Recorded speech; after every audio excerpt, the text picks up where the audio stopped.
What's up, guys? It's Hardcore Crypto here. In this video, we shall be taking a good look at Bitcoin. Um, I hope you all are having a great week. I hope you also watched my video yesterday. So, without wasting much of your time, you definitely know how I start my videos. You could see it clearly right here that from the monthly time frame, which is what I always start with, because we definitely need to see things from the bigger picture, things from the long term and also higher time frame. So without wasting much of your time, from the weekly, we are still above this trend line right here. You could see the fact that we have been bouncing from this trend line to this trend line, which has been serving as a very huge support. So I believe we are most likely going to be bouncing from here, maybe not making new all-time highs, but we are most likely going to be bouncing from here. Then maybe after you bounce from here, we could probably break below support and head towards the downside. I think this is definitely what we all should be expecting from Bitcoin any moment from now. So everything is still looking bullish to me, in as much as we've not broken below this trend line. Maybe it might seem from the weekly we've broken below this trend line, but from the monthly, it's definitely where I'm looking at things from. So yeah, onto our other chart right here, you can see it clearly that from our other chart, we have to dive straight into the 4 hours time frame, and you could see it clearly right here that we are it seems like we are most likely going to find support around this level. You could see that we've been having this, breakout from this resistance ever since we dropped all the way down to $86,000.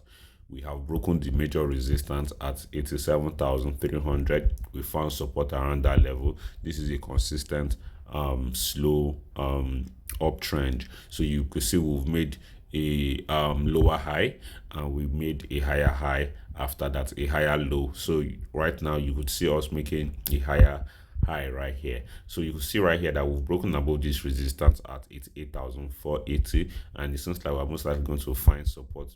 We will be finding support here. Hopefully we'll be finding support around this level at 88,450. Once we're able to find support here, then we can come in contact with this resistance right here, or this major resistance right here at $89,533.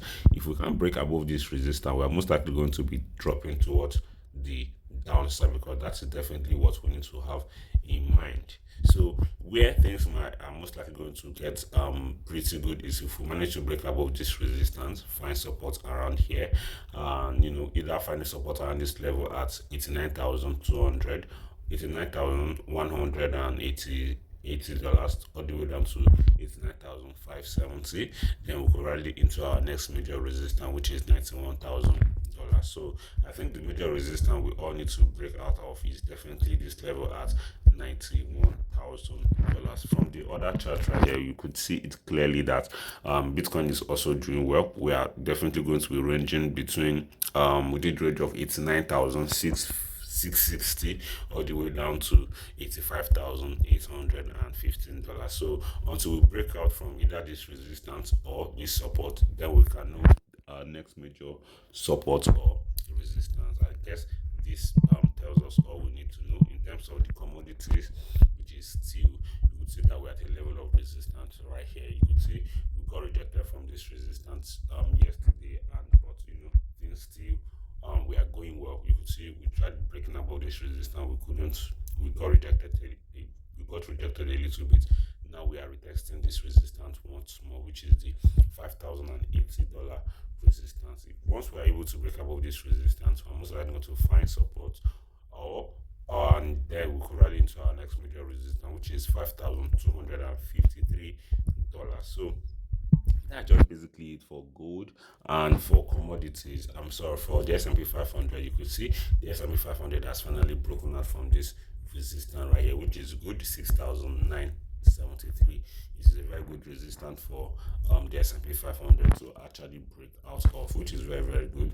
Now this brings us to our next major resistance for the S&P 500. You could see whenever we come in contact with this level right here, we are always getting rejected. Whenever I come in contact with this level at $7,015, we are always getting rejected. So this time around, hopefully we're going to break out, find support around this level, then we could rally to our next major resistance at $7,110 or $9.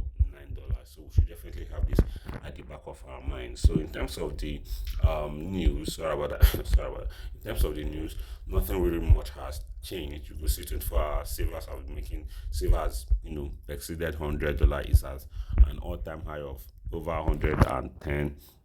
Could see Binance launches Tesla future trading.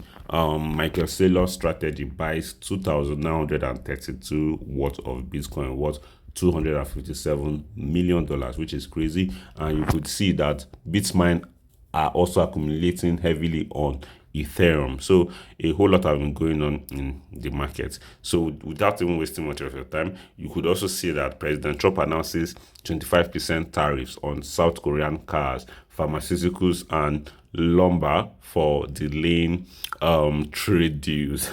Trump is just using the tariff to deal with these people. And you could see last month, okay, this doesn't really have, maybe it does, but not really all that into this.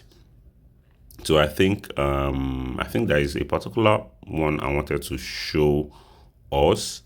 Maybe the news did not pop up here.